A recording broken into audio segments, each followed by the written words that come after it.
यार हमने ट्यूट 6 के अंदर बात की थी सिक्वेंशियल फ़ाइल हैंडलिंग की, txt फ़ाइल हैंडलिंग की। उसमें हमने देखा था कि हम किस तरह से एक सीक्वेंस में हम एक फ़ाइल को रीड कर सकते हैं, जस्ट एंड जस्ट राइट कर सकते हैं। हम कोई भी रैंडम काम नहीं कर सकते। तो इस वीडियो के अंदर हम देखेंगे कि एक random file access random file handling कैसे करेंगे, मतलब एक फ़ाइल को रैंडमली कैसे हम देख सकते हैं या फिर लिख सकते हैं। तो मैं यहाँ पर क्या करता हूँ, एक फ़ाइल बनाता हूँ tut27.cpp के नाम से, और यहाँ पर अपनी जो बॉयलर प्लेट है उसको लगा दूँगा।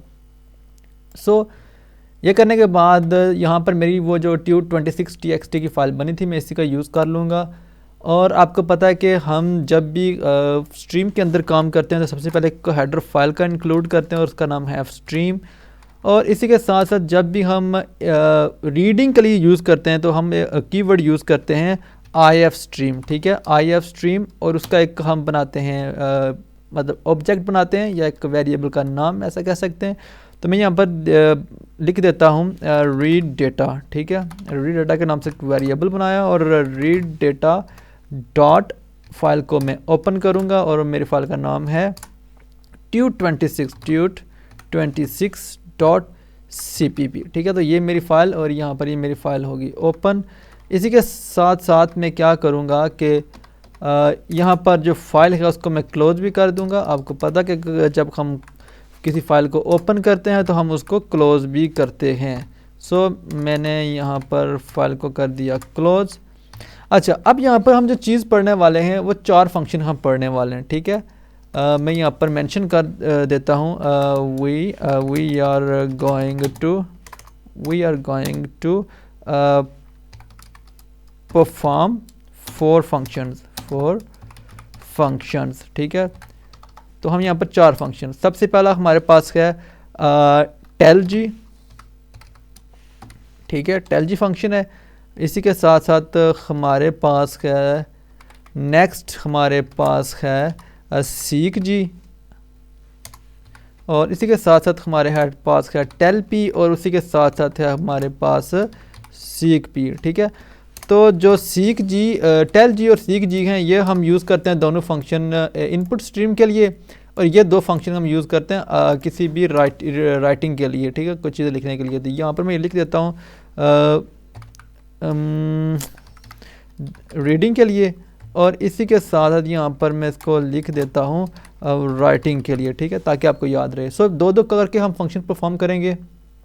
सबसे पहले हम करेंगे रीडिंग का काम, ठीक है, रीडिंग के बाद फिर राइटिंग का। रीडिंग के लिए मैं क्या करूँगा, मैंने कुछ नहीं करना, जस्ट अच्छा जो होता है टेल जी और सीक जी, ये क्या करता है, जो हमारे पास टेल जी और सीक जी होते हैं ये एक किस्म के पॉइंटर होते हैं, ठीक है। ये एज अ पॉइंटर के तौर पर फाइल के अंदर काम कर रहे होते हैं। जो तो होता है हमारे पास टेल जी, ये जस्ट क्या करता है कि हमें इंडेक्सिंग बताता है कि आपकी फ़ाइल के अंदर जो भी टेक्स्ट लिखा है उसकी इंडेक्सिंग, मतलब वो कैरेक्टर कौन से इंडेक्स के ऊपर पड़ा हुआ है, ये चीज़ हमें टेल जी बताता है। और सीक जी हमें बताता है कि आपने किसी अगर स्पेसिफिक एरिया से डेटा को रीड करना है, मतलब आपने यहाँ से लेकर यहाँ तक डेटा रीड करना है, तो ये काम करेगा हमारा सीक जी, ठीक है। इसी के साथ साथ वही फंक्शन सेम एज ये टेल पी और सीक पी करते हैं, लेकिन ये करते हैं काम रिटर्न के अंदर। जब भी हम रीडिंग का काम करेंगे तो हम इन 2 फंक्शन का यूज़ करेंगे, और जब भी हम राइटिंग का काम करेंगे इन 2 फंक्शन का काम करेंगे। ये फंक्शन हमें टेल जी और टेल पी हमें क्या करते हैं, 2 फंक्शन ये सिर्फ ये बताते हैं कि आपकी इंडेक्सिंग कहाँ पर है, ठीक है, आपका पॉइंटर कहाँ पर, उसकी करंट लोकेशन कहाँ पर है। और जो हमारे पास सीक पी और सीक जी, ये 2 फंक्शन होते हैं, ये दोनों हम परफॉर्म करते हैं डेटा लिखने के लिए, डेटा रीड करने के लिए स्पेसिफिक एरिया से। तो अब मैं क्या करता हूँ कि मैं सबसे पहले यूज़ करूँगा टेल जी फंक्शन का। देखो, तो मैं यहाँ पर अगर लिखता हूँ सी आउट लेस देन, तो मैं अगर लिखूँ यहाँ पर मेरा जो ऑब्जेक्ट है रीड डेटा डॉट, यहाँ पर मैं लिखता हूँ टेल जी, ठीक है, टेल जी फंक्शन का यूज़ करता हूँ, तो ये मुझे यहाँ पर बता देगा कि आपका जो पॉइंटर है वो किस जगह पर है। तो एक काम करता हूँ मैं यहाँ पर, मैं ये करता हूँ, यहाँ पर कुछ डेटा लिख देता हूँ दिस इज़ अ फाइल, ठीक है। मैंने कुछ डेटा लिख के फाइल को सेव किया। अगर यहाँ पर मैं प्रोग्राम को रन करता हूँ तो यहाँ पर आपको देखने को मिलेगा कि 0, ठीक है, मतलब कि ये आपका जो कर्सर है वो 0 के ऊपर, देखो यहाँ पर 0 बता रहा है, आपका जो पॉइंटर अभी यहाँ पर है, इस टी को पॉइंट कर रहा है, यानी 0 के ऊपर है। अच्छा, मुझे कैसे पता लगेगा कि 0 के ऊपर क्या है, तो इस चीज़ को देखने के लिए हम क्या करते हैं, हम एक फंक्शन का यूज़ करते हैं और उस फंक्शन का नाम है हमारे पास गेट फंक्शन, ठीक है। तो मैं यहाँ पर अगर कहता हूँ रीड डेटा डॉट गेट, ठीक है, तो ये हमें बताएगा कि इस इंडेक्स के ऊपर कौन सा आपके पास वो वैल्यू पड़ी हो। तो ये 35 बता रहा है, ये हमारे पास एस्की कोड की वैल्यू बता रहा है। तो मुझे क्या करना पड़ेगा, इसको हमें कैर के अंदर टाइप कास्ट करना पड़ेगा, ठीक है। तो कैर के अंदर मैंने टाइप कास्ट कर दिया और अब रन करता हूँ इसको। तो यहाँ पर देखें ये 0 के ऊपर हमें ये हैश बता रहा है, हालांकि हम हैश हमारे पास है नहीं कुछ ऐसा। मैं काम करता हूँ, मैं प्रोग्राम को सेव करके दोबारा से रन करता हूँ। Okay okay okay okay. तो यहाँ पर आपने शायद एक चीज़ नोट की होगी कि मैंने यहाँ पर एक गड़बड़ की थी, और वो गड़बड़ क्या थी, यहाँ पर देखें tut26.txt थी, लेकिन मैंने यहाँ पर cpp का नाम दिया हो। लेकिन हमने यहाँ पर देखो क्या किया, यहाँ पर हमने एक मिस्टेक ये किया कि हमने फ़ाइल को नहीं देखा यहाँ पर इफ़ का यूज़ करके कि हमारी फ़ाइल ओपन हो रही है कि नहीं। अगर मैं यहाँ पर इस चीज़ का यूज़ करके आपको दिखा भी दूँ तो आपको पता लग जाएगा। मैं इफ़ का यूज़ कर रहा हूँ और कह रहा हूँ कि रीड डेटा, अगर ओपन होता है तो क्या करो, सी आउट यस, मतलब मुझे प्रिंट करके दे दो, और अगर नहीं होता तो मुझे क्या करो, एल्स करके नो कर दो, मतलब कि कुछ गड़बड़ है, ठीक है। यही चीज़ आपने हर प्रोग्राम के साथ करनी है और इससे हमें पता लगेगा कि हमारी फ़ाइल ओपन हो भी रही है कि नहीं। सो यहाँ पर देखें वो कह रहा है फ़ाइल तो ओपन हो रही है, यस, मतलब हमारी फ़ाइल ओपन हो रही है, लेकिन जो फाइल की एक्सटेंशन है वो हमारे पास यहाँ पर CPP है, हालांकि हम CPP के साथ ये इस फाइल का। तो इसका देखो जो सबसे पहला करैक्टर रीड कर रहा है, देखो ये बिल्कुल सही प्रोग्राम काम कर रहा है। देखो सबसे पहला करैक्टर रीड किया हैश, वो बिल्कुल सही किया, लेकिन हमें काम करना है अपनी txt के साथ, ठीक है। तो यहाँ पर हमने एक चीज़ आपने एक और सबक सीख लिया होगा कि हम CPP फाइल को भी चेंज कर सकते हैं। सो मैं यहाँ पर txt कर देता हूँ और प्रोग्राम को रन करता हूँ। सो यहाँ पर उसने यस कहा और 0 के आगे टी प्रिंट कर दिया। मैं इस लाइन को यहाँ से इसको मैं कमेंट आउट कर देता हूँ। यहाँ पर मैं क्या करता हूँ कि एक टैब का यूज़ करता हूँ और \t करके, और यहाँ पर एक एंडल का यूज़ करता हूँ ताकि हमें एग्जैक्ट पता लग जाए कि हम इंडेक्स के ऊपर हमारी वैल्यू कौन सी है। तो यहाँ पर देखें वो 0 के ऊपर क्या रहा है, आपका टी पड़ा हुआ है। इनफैक्ट आप देखें यहाँ पर तो बिल्कुल 0 के ऊपर टी पड़ा हुआ है। अच्छा, ये तो काम हमारा टेल जी तो बता रहा है कि भाई कहाँ पर आपके कर्सर कहाँ पर है, आपका पॉइंटर कहाँ पर है। ये तो गेट फंक्शन हमें जस्ट उसकी वैल्यू रीड करके बता रहा है। लेकिन अब हम अपने पॉइंटर को मूव कैसे करेंगे, तो उसके लिए हम यूज़ करते हैं सीक जी फंक्शन का यूज़, ठीक है। मैं यहाँ पर कहता हूँ सीक रीड डेटा डॉट सीक जी, ठीक है। ये हमारे पास लेता है 2 आर्गूमेंट। सबसे पहला हमारा आर्गूमेंट होता है बाइट्स का, ठीक है, मतलब आपने कितने बाइट्स कर्सर को आगे करना है, कितने बाइट्स पीछे करना है, वो सबसे पहले आर्गूमेंट में जाता है, ठीक है। तो मैं कहता हूँ कि फ़िलहाल मैं 0 रखता हूँ, और एल का मतलब होता है लॉन्ग, मतलब आपने कितने लॉन्ग बाइट का डेटा आपने यूज़ करना है। कॉमा लगा के आपने लिखना है iOS, मतलब input output stream scope resolution का यूज़ करना है। और यहाँ पर 3 आपको मूड मिलेंगे। सबसे पहले मिलेगा एक बिगनिंग का मूड, उसके बाद मिलेगा करंट का मूड, उसके बाद आपको मिलेगा एक एंड का मूड। जो करंट मूड होता है वो आपको बताता है कि आपको करंट कर्सर आपका बिल्कुल जो करंट जो अभी है वो कहाँ पर है। बिगनिंग का आपको बताता है कि वो आपका कर्सर शुरू में ले जाता है। एंड आपका डिफाइन करता है कि आपका कर्सर एंड पे चला जाएगा। मैं कहता हूँ भाई बिगनिंग पे लिखता हूँ, ठीक है। मैं कहता हूँ भाई शुरू से मेरा जो पॉइंटर अभी तो 0 के ऊपर पॉइंट कर रहा है, मैं कहता हूँ भाई के 5 इंडेक्स के ऊपर पॉइंट करने लग जाए। ये करने के बाद मैं क्या करूँगा, मैं ये जो 2 लाइन्स हैं, अच्छा मैं एक काम करता हूँ, मैं इन 2 लाइन्स को कॉपी करके ना नीचे पेस्ट कर देता हूँ। आपको समझ लग जाएगी कि पहले कहाँ पर पॉइंट करा और अब कहाँ पर, ठीक है। अब मैंने क्या किया, जस्ट मैंने सीक जी का यूज़ किया। मैंने कहा कि मेरा जो कर्सर है वो 5 इंडेक्स आगे कर दो, मतलब 5 बाइट्स आगे कर दो, और कहाँ से, शुरू से, ठीक है। बाकी सब ये वही रहने वाला, क्योंकि टेल जी हमें इंडेक्सिंग बताएगा और ये हमें लोकेशन उसकी वैल्यू बताएगा। मैं प्रोग्राम को दोबारा रन करता हूँ तो आप देखेंगे यहाँ पर कि उसने इंडेक्सिंग 5 कर दी, मतलब आप पॉइंटर मेरा 5 पे और उसके ऊपर वैल्यू आई पड़ी हुई है। आप यहाँ पर देखें 0 1 2 3 4 5 के ऊपर हमारा आई पड़ा हुआ, ठीक है। अब ये 5 इसने रीड कर लिया, अब ये पॉइंट करने लग गया हमारे एस को, ठीक है, मतलब 6 वाली पोजीशन को पॉइंट करने लग गया। अगर मैं इसको इंक्रीमेंट ना भी करूँ ना, जस्ट इसको कॉपी करके दोबारा से टेल जी करूँ, तो अब देखना मुझे ये अगली वाली इंडेक्स वैल्यू बताएगा। देखो ये बता रहा है कि अब आपकी जो इंडेक्सिंग वो 6 है और वैल्यू 5 है, सॉरी एस है। तो अब ये इसको पॉइंट कर रहा है, ठीक है, मतलब इसको इसने रीड कर लिया, अब पॉइंट कर रहा है मेरी स्पेस को, इस वाले को, ठीक है। तो इस तरह से हम डेटा को स्पेसिफिक वे में एक्सेस कर सकते हैं। अच्छा, ये तो हो गया हमारे पास ये। अब मैं क्या करता हूँ कि इसको तो इधर ही रहने देता हूँ, मैं जस्ट इसको कॉपी करता हूँ और अब मैं कहता हूँ कि मेरा जो पॉइंटर है, अब मेरे देखो करंट लोकेशन मेरे पॉइंटर की क्या इसके ऊपर पॉइंट कर रहा है, ठीक है, मतलब उसने 6th को रीड कर लिया, 7th के ऊपर पॉइंट कर रहा है, ठीक है। तो मैं कहता हूँ कि भाई 7th के ऊपर पॉइंट कर रहा है, 8, 9, 10, मैं कहता हूँ कि 10 के ऊपर आ जाए, तो मैं यहाँ पर 3 इंक्रीमेंट करूँगा, मतलब उसको मैं बोलता हूँ कि भाई साहब 3 बाइट्स आगे ले जाओ, कहाँ से, करंट से। आप बिगनिंग नहीं करना, आप करंट करना है, क्योंकि करंट हमारा कर्सर यहाँ पर पॉइंट कर रहा है इस जगह पे, ठीक है। तो 1, 2, 3, मैं 3 इसको बाइट आगे कर रहा हूँ और दोबारा से लाइन को प्रिंट करूँगा तो आप देखेंगे यहाँ पर कि उसने क्या किया, 9 को प्रिंट किया, ठीक है।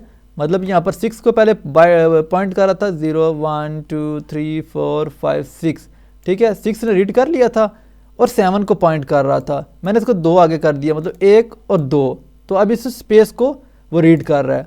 देखो यहाँ पर उसने 9 बता दी, लेकिन आगे स्पेस है तो उसने कुछ नहीं लिखा। अब मेरा स्पेस के ऊपर, अब मैं कहता हूँ कि भाई स्पेस को तो उसने रीड कर लिया, अब F को पॉइंट कर, अब मैं कहता हूँ मेरा लास्ट वाला करेक्टर वो रीड करे, तो ये 9 है, ये वाला 9 था, अब 10 को कर रहा है, 10, 1, 2, 3, मैं कहता हूँ 3 आगे और चला जाए। मैं क्या करता हूँ कि यहाँ पर 3 ही रहने देता हूँ और करंट लोकेशन से फिर से कमांड को क्या करता हूँ, इनफैक्ट इसको मैं नीचे कॉपी करता हूँ और दोबारा से इसको यहाँ पर रन करता हूँ। अब मेरा देखना जो कर्सर होगा वो कहाँ जाता है। अब देखो वो 13 के ऊपर चला गया, मतलब मैंने जब 3 इंक्रीमेंट किया तो उसके ऊपर बता रहा है ई, यहाँ से पॉइंटर मैंने 3 आगे किया। अब इसको पॉइंट कर रहा था हमारा पॉइंटर, तो मैंने क्या किया, 3 आगे, 1, 2, 3, तो हमारे ई को पॉइंट करने लग गया, ठीक है। इस तरह से हम रीड कर सकते हैं। अच्छा, अब हम अगर इस रिवर्स में आना चाह रहे हैं तो क्या करेंगे। अब तो हमारा पॉइंटर लास्ट पे है, ई पे है, ठीक है। अब मुझे अगर पॉइंटर को रिवर्स करना है तो उसके लिए भी हमारे पास मेथड है, उसके लिए हम यूज़ करते हैं माइनस का सिंबल, ठीक है। अब मैं कहता हूँ माइनस, ठीक है, मैं कहता हूँ भाई -5 पीछे कर दे, ठीक है, -5, और कहाँ से पीछे करना है तो उन्हें एंड से, ठीक है। या तो करंट भी दे सकते हैं, एंड भी। ये करंट इसलिए दे सकते हैं क्योंकि हमारा पॉइंटर है ही एंड पे, और एंड इसलिए देंगे कि हम एंड से करना चाह रहे हैं। अच्छा, एंड से 5 पीछे करना है, 1, 2, 3, 4, 5, इनफैक्ट मैं एक काम करता हूँ, मैं 3 पीछे करता हूँ, ठीक है।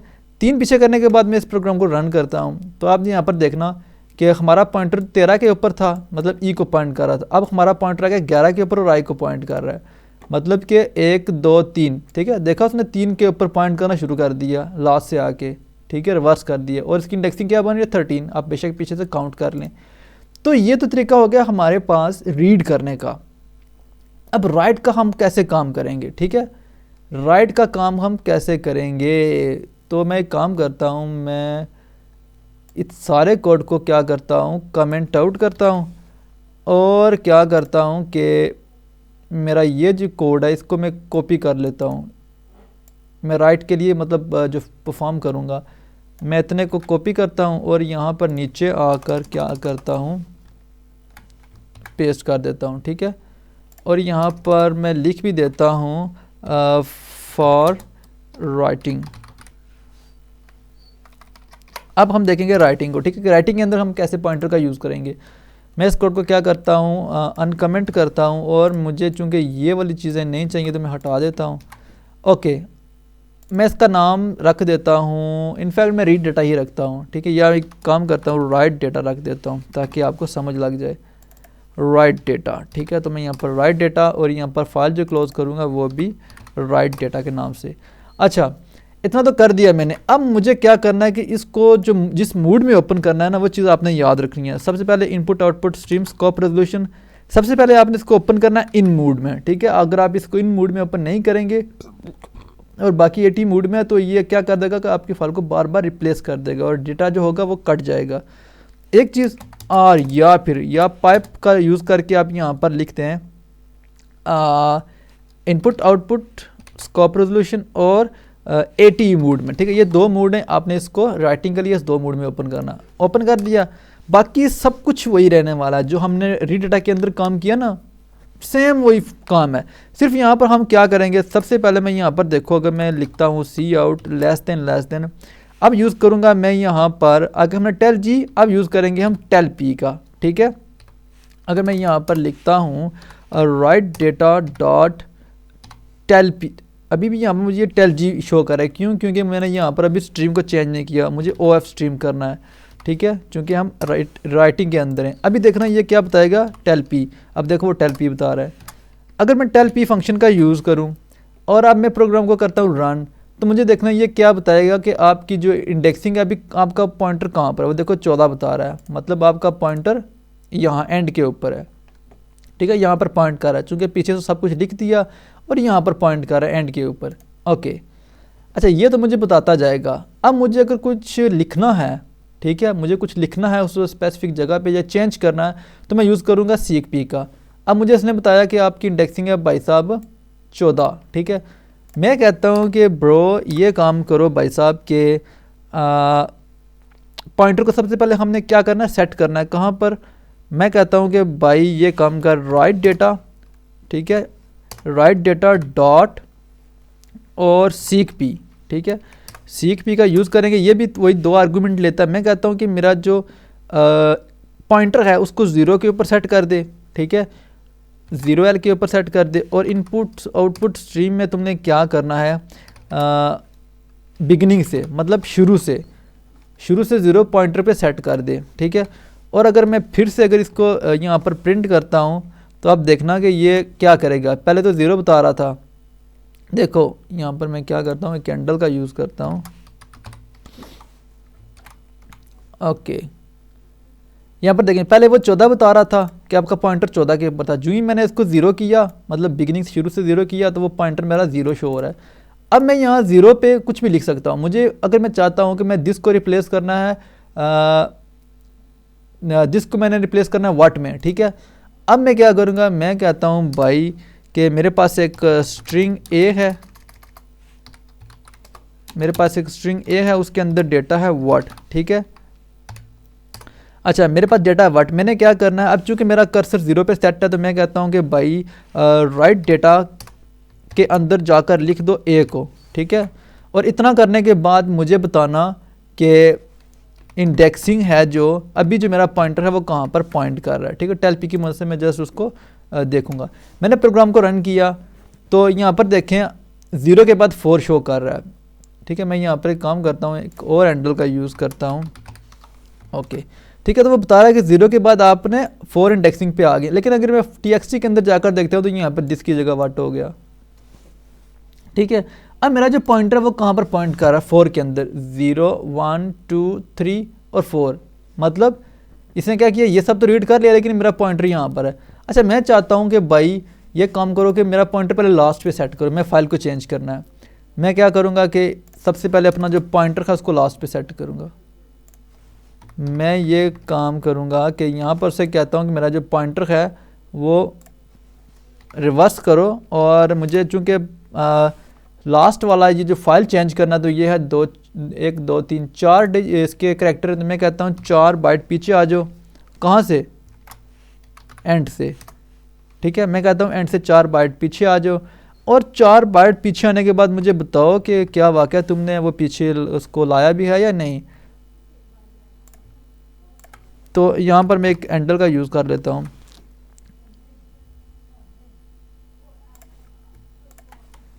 ओके, यहाँ पर मैं अगर इसको रन करता हूँ, तो अभी देखना ये क्या बताता है। अब देखो, ये देखो लास्ट पे मेरा मुझे शो कर रहा है, ठीक है। टोटल तो उसके कितने थे, 14 करैक्टर थे ना, लेकिन फिर 0 हमने किया, फिर हमने 4 पे सेट किया। अब देखो वो 10 बता रहा है मैं, क्योंकि मैंने 4 रिवर्स कर दिए एंड से, ठीक है। देखो 1 2 3 4 रिवर्स कर दिया। अब फाइल को मैंने चेंज करना। मैं कहता हूँ मेरे पास यही कुछ स्ट्रिंग है, मेरे पास ये फिर से कोई डेटा है, और इस दफ़ा मेरे पास बी है, और मैंने उसको फाइल की जगह करना है फाइल्स, ठीक है। और मैं कहता हूँ कि राइट डेटा के अंदर जाकर लिख दो बी को, और फिर मुझे बताओ कि जो लोकेशन है वो कहाँ पर है, ठीक है। मैं प्रोग्राम को रन करता हूँ तो अभी देखें यहाँ पर वो 15 बता रहा है। क्यों? क्योंकि यहाँ पर उसने फाइल को कर दिया फाइल्स और मेरा पॉइंटर यहाँ पर शो कर रहा है 15 के अंदर। तो यार देखा आपने हम कैसे रैंडमली फ़ाइल को रीड कर सकते हैं स्पेसिफिक एरिया से, किस तरह से हम फ़ाइल को राइट कर सकते हैं स्पेसिफिक जगह के ऊपर। ये सारा काम हम पॉइंटर्स की मदद से करें और ये सिर्फ हमारे पास 4 फंक्शन है, सीक जी और टेल जी और सीक पी और टेल पी। ये 4 फंक्शन हैं जो हम दो फंक्शन का यूज़ करके अपने प्रोग्राम को रैंडमली काम कर सकते हैं। सो यार आई होप आपको ये समझ आ गया होगा। अगर समझ नहीं आया तो यार ज़रूर पूछ लेना। इसी के साथ इजाज़त, मैं मिलता हूँ आपको नेक्स्ट वीडियो के साथ।